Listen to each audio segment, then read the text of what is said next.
1938. I'll never forget that year.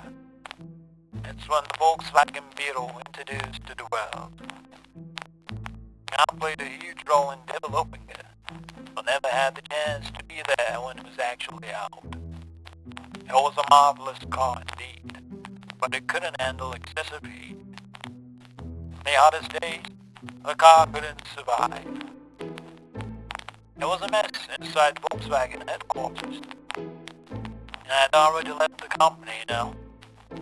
They said, and I was not thinking straight, and that the cars I'm willing to produce were impossible to build. You see, I had to resign. There was so much potential in the automotive industry, but it wasn't easy. At that time, convincing companies to build high-performance vehicles was actually harder than building the car itself. But did I let that stop me? At first, yes.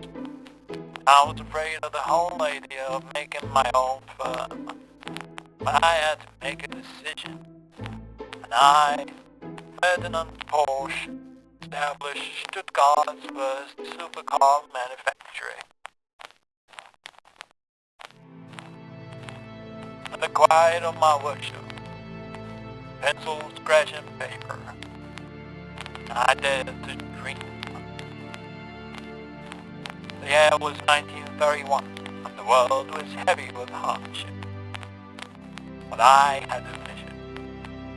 They called me mad. They laughed. But I pressed on. My son, Ferry, stood by my side, full vision in the shaping of steel and dreams.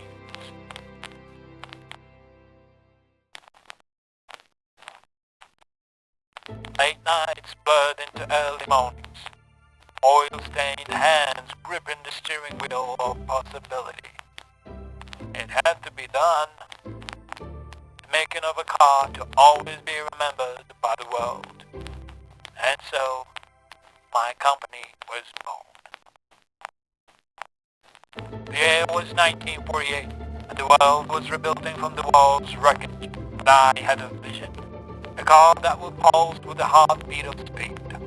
They called it the Porsche 356. A slick, sinewy creation born from my relentless nights and relentless dreams. 85 years after the incident, we're in Mexico, where the sun's hotter than a jalapeno temper. We've arrived with our extraordinary car, but with one major difference. No matter how hard you push this one, it won't break a sweat.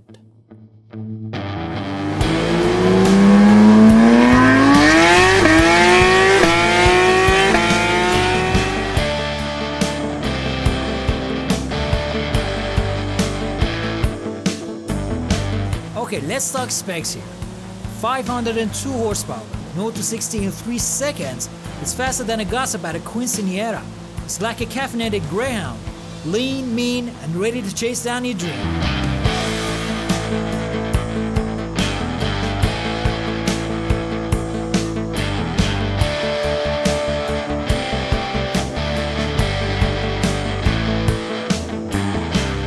The GT3's design is sharper than a cactus needle.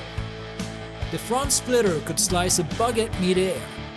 Those rear vents are like its personal air conditioning system. Because, as I said, this car doesn't break a sweat.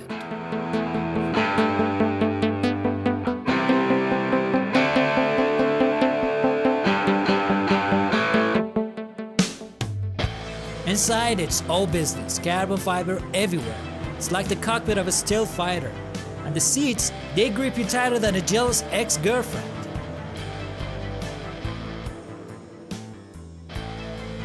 The GT3 dances through bends like Shakira on speed. The aerodynamics, they suck the car to the tarmac like a vacuum cleaner on steroids. But let's address the elephant in the room. Is the GT3 practical? Absolutely not. The car is firm, you'll feel every pothole like a heartbreak. And the cup holders, they're a cruel joke. Plus, It's not the fastest in its class, so I guess we have to pay Uncle Chaz a visit. This time Uncle Chaz has one difficult assignment. On our drag strip, the car is pretty slow. With 19.5 seconds, it finishes last. But in Uncle Chaz we trust. They say once the Chevy Camaro came with its automatic transmission hesitated between gears. Uncle Chaz diagnosed a worn solenoid. He didn't replace it though, he massaged it, coaxed it back to life.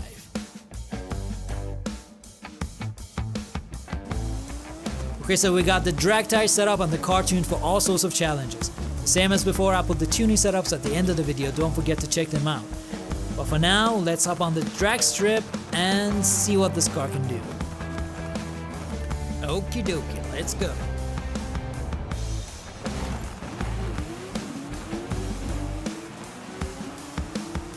That was an early shift, but still going. That was a late shift. I think we're beating them. Just like that. Piece of cake. 15.18 seconds. Here goes nothing.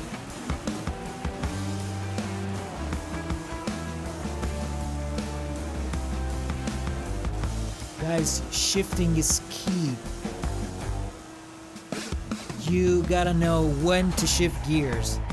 You gotta do it, I mean you gotta practice. Because, as you can see, 15.09 seconds. It's getting even better. Let's be so precise with gear shifting. The moment it turns red, I shift gears. I'm not looking in front of me, no. There was a huge gap. I think we did it less than 15 point. Yes! 15.08.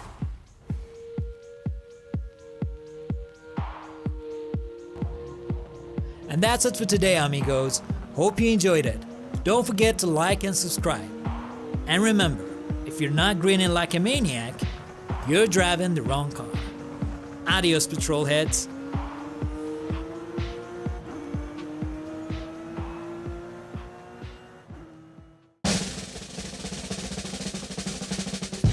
Okay, let's talk specs. What? Let's talk specs. 502 horsepower, 0 to 60 in 3 seconds. It's faster at a constant.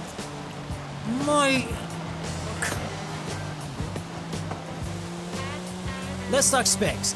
502 horsepower, 0 to 60 in 3 seconds. Let's talk specs. But let's address the elephant in the room.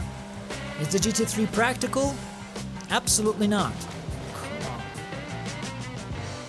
But let's address the elephant in the room. Is the GT3 practical? Absolutely not. The car is firm, you'll feel every pothole's like a... Okay, so we got the drag tie set up on the car ready for all sorts of challenges. Same as before, I'll put the tuning setups at the end of the video, don't forget to check them out. But for now, let's hop on the track. That's it for today, amigos. Hope you enjoyed it. Don't forget to like and subscribe. And remember, if you're not grinning the luck...